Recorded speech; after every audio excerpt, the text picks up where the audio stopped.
Hello, readers. Today we're going to be reading Merry Christmas, Merry Christmas by Lori Friedman, illustrated by Catherine Durst.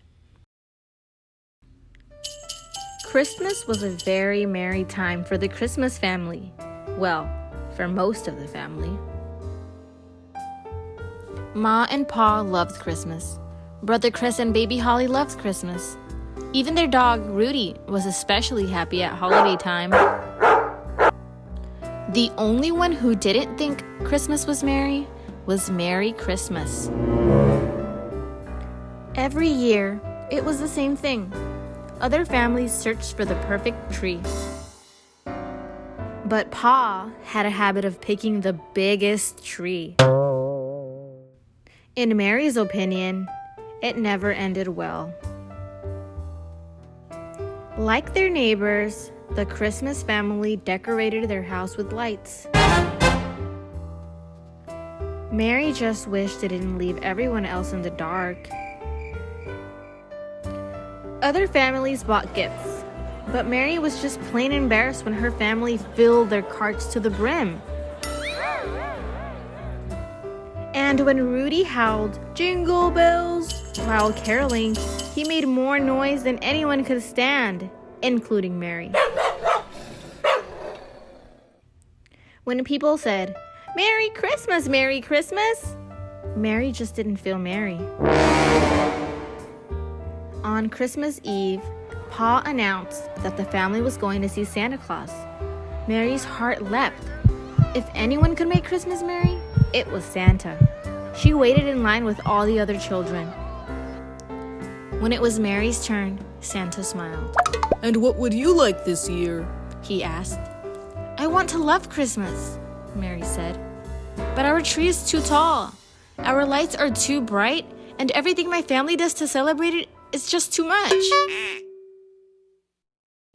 Santa looked kindly at Mary. "I'm not sure there is such a thing as too much Christmas," he said.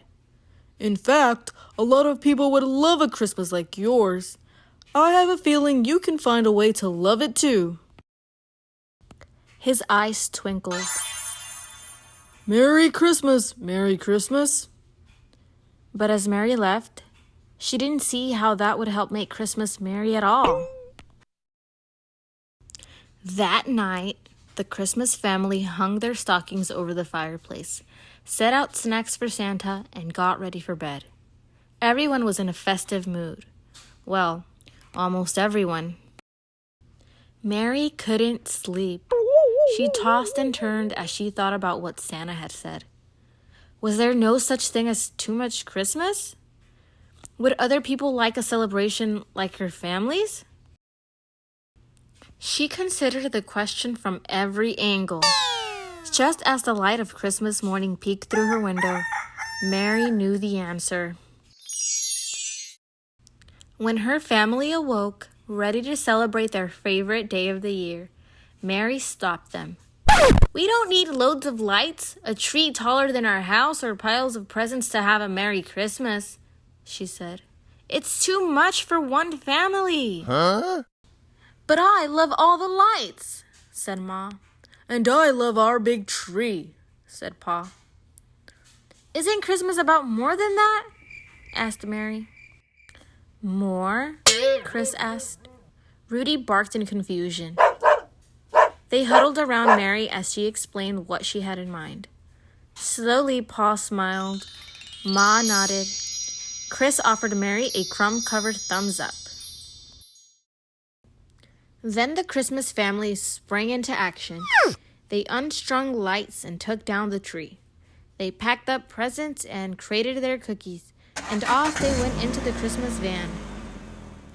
As they drove through town, Rudy howled along to "Jingle bells" until every person in every house came outside to see what all the commotion was about.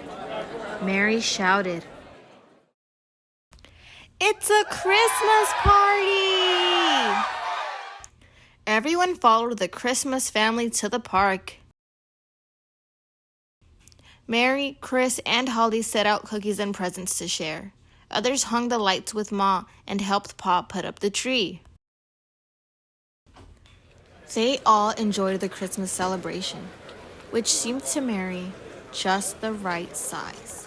And not one person complained as Rudy led the whole town in song. Ma put her arm around Mary. The lights have never shined brighter. And the tree has never fit more perfectly, Added Pa. For once, when people said, Merry Christmas, Merry Christmas, Mary smiled, a big smile.